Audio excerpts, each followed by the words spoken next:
अच्छा जी, X component of resultant electric field हम फाइंड आउट कर सकते हैं by adding all the X component of all the electric fields. जितने भी इलेक्ट्रिक फील्ड के एक्स कंपोनेंट हैं उन सबको हम एडअप करके हम total X component of electric field find out कर सकते हैं। तो उसके लिए हम करेंगे क्या कि E X is the resultant electric field, और हमारे पास दो इलेक्ट्रिक फील्ड कौन कौन सी हैं एक्स कंपोनेंट, एक पॉजिटिव एक्स है और एक नेगेटिव एक्स है। तो ई positive x plus minus E negative x. अब मैंने इसको नेगेटिव क्यों लिखा, क्योंकि आप यहाँ पे अगर फिगर में गौर से देखें तो अगर मैं ई प्लस को ई पॉजिटिव को प्लस ले रही हूँ तो मुझे ई नेगेटिव को माइनस लेना पड़ेगा। क्यों? क्योंकि both are in opposite direction. एक अगर आप पॉजिटिव ले रहे हो तो दूसरा आपको नेगेटिव लेना पड़ेगा। तो आप जी इनकी वैल्यूज इसमें पुट कर देते हैं तो हमारे पास आ जाएगा E positive cos of theta plus minus minus E negative cos of theta. ये इनकी वैल्यूज मैंने यहाँ उठा के यहाँ फिल। अच्छा जी, अब है ई पॉजिटिव और ई नेगेटिव। हमें पता है कि अभी हमने बहुत शुरू में लिखा कि जो मैग्नीट्यूड्स हैं दोनों की इक्वल होती हैं, तो इसका मतलब है कि ई पॉजिटिव को मैं नेगेटिव लिख सकती हूँ और ई नेगेटिव को मैं ई पॉजिटिव लिख सकती हूँ। तो E X will becomes equal to E positive cos of theta minus E positive cos of theta, क्योंकि दोनों इक्वल है तो मैंने नेगेटिव को भी पॉजिटिव लिख दिया। तो both will be same but opposite in direction, तो ये हमारे पास it will gives the zero magnitude. तो मैग्नीट्यूड हमारे पास is X component both cancel the effect of each other. तो अगर आप और से यहाँ देखें तो ये एक दूसरे को कैंसिल आउट कर रहे हैं। तो पॉजिटिव जो कंपोनेंट हैं they always cancel the effect of each other in a dipole। अच्छा जी, अब हम फाइंड आउट करते हैं इसका नेगेटिव कंपोनेंट। तो E negative component E Y component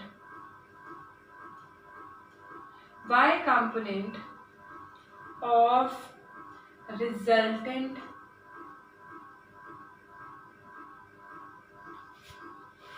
electric field.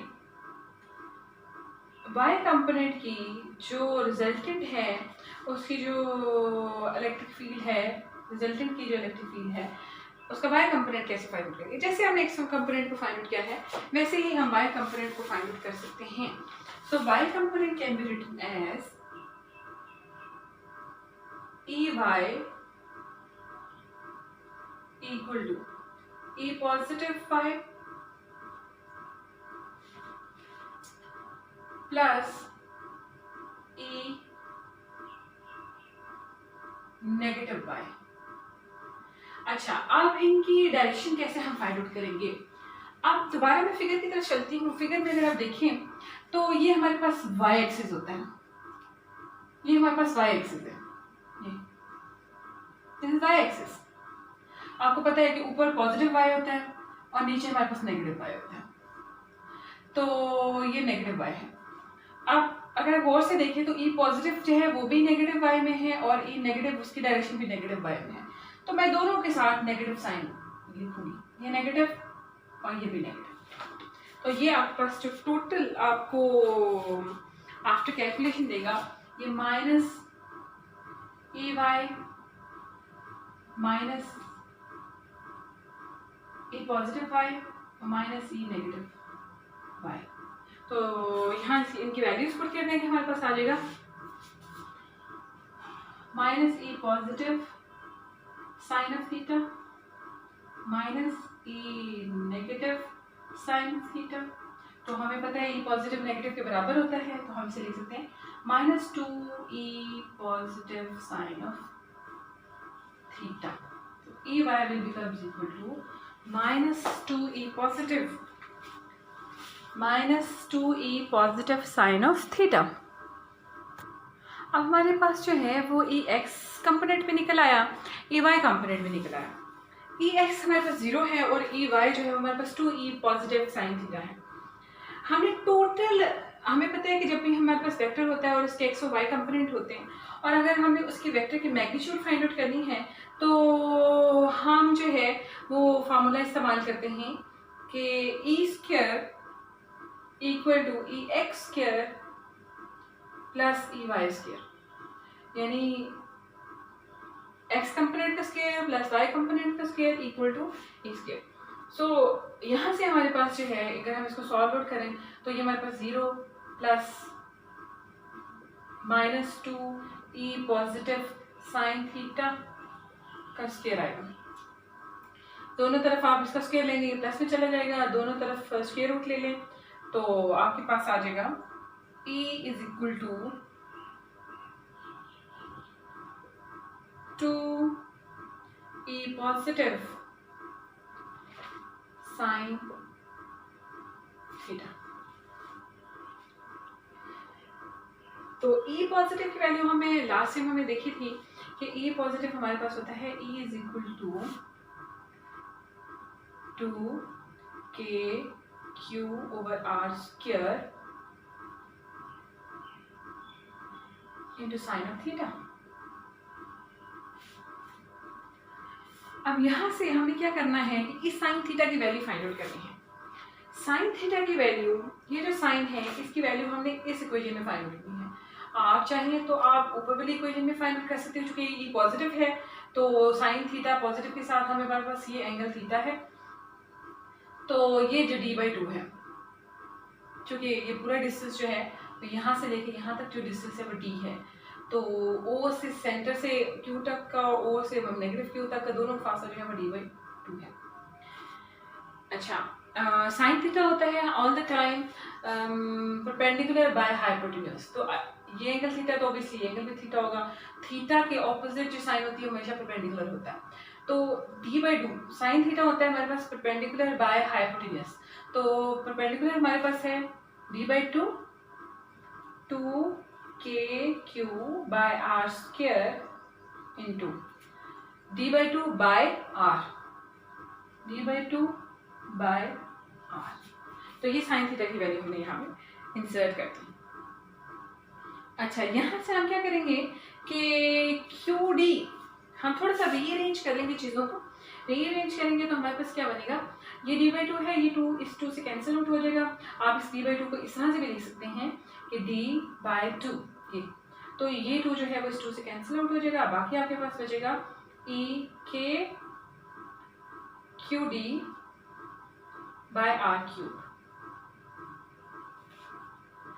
तो ये जो QD है ये, इसको तो हम पहले डिफाइन कर चुके हैं कि the product of charge and the separation is called the dipole moment. तो E will becomes equal to KP capital P over r³। अच्छा जी, अब हम इसको थोड़ा सा जो है मैथमेटिकली सॉल्व आउट करेंगे। अच्छा जी, अब ये हमारे पास जो इक्वेशन आई है इसको हम थोड़ा सा सिंप्लीफाई करेंगे, थोड़ा सा मैथमेटिक्स अप्लाई करेंगे ताकि हमारे पास जो है इक्वेशन कुछ इस शक्ल में आए कि उसमें हमारे पास एक टर्म x आए। क्यों? क्योंकि O से जो P तक का डिस्टेंस है वो x है। तो हमारी इक्वेशन में हमें ये नज़र आना चाहिए कि डायपोल जो है वो डिपेंड करना चाहिए कि पॉइंट P के डिस्टेंस पे, कि पॉइंट P आप कहाँ पे ले रहे हो, x डिस्टेंस कम होने से या ज़्यादा होने से क्या फ़र्क पड़ता है।